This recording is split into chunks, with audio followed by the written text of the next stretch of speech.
পাসের পর পাস, ট্যাকলের পর ট্যাকল, দম বন্ধ করা মুহূর্তগুলো জমা হবে স্মৃতির পাতায়।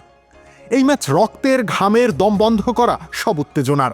রাত গভীর হবে, শ্বাস বন্ধ করা উত্তেজনা বাড়বে, গর্জন উঠবে গ্যালারিতে।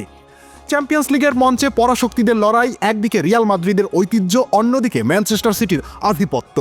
ট্যাকটিক্যাল পেপ গার্দিওলার নিখুঁত কৌশল বনাম মাস্টারমাইন্ড কার্লো আনচেলত্তির রাজকীয় ফুটবল, কে জিতবে? হালান্ডের গোল বন্যা নাকি ভিনিসিয়াস বেলিংহামের দানবীয় পারফরমেন্স? উয়েফা চ্যাম্পিয়ন্স ট্রফির শেষ 16-য় জায়গা পাকা করবে কে?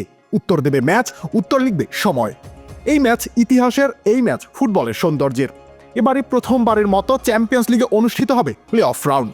গ্রুপ পর্ব শেষে পয়েন্ট তালিকায় 9 থেকে 24 নম্বর পর্যন্ত অবস্থানে থাকা দলগুলো হোম অ্যান্ড অ্যাওয়ে ভিত্তিতে খেলবে নকআউট ম্যাচ। আর সেখান থেকে জয়ী 8 দল পৌঁছে যাবে রাউন্ড অফ 16-এ।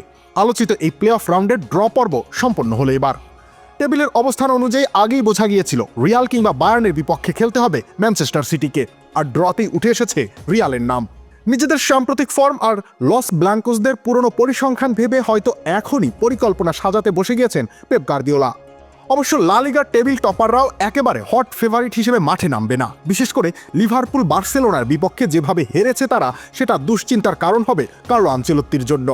অন্যদিকে বায়ার্ন মিউনিখ হাফ ছেড়ে বেঁচেছে। তুলনামূলক খর্বশক্তির সেল্টিককে হারাতে পারলেই পরের পর্বে পৌঁছে যাবে তারা। আরেক জায়ান্ট পিএসজি খেলবে স্বদেশি ক্লাব ব্রেস্টের বিপক্ষে। এছাড়াও বরুসিয়া ডর্টমুন্ডকে চ্যালেঞ্জ ছুড়ে দিতে প্রস্তুত স্পোর্টিং সিপি। প্লে অফের বাকি ম্যাচগুলো হলো আটলান্টা বনাম ক্লাব ব্রাগ, জুভেন্টাস বনাম পিএসভি, ফেনুর্ত বনাম এসি মিলান এবং মোনাকো বনাম বেনফিকা।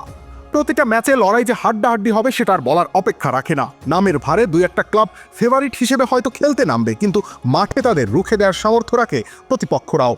11 এবং 12 ফেব্রুয়ারি অনুষ্ঠিত হবে প্লে অফ রাউন্ডের প্রথম পর্ব। ঠিক এক সপ্তাহ পরেই ফিরতি লেগে মুখোমুখি হবে দলগুলো।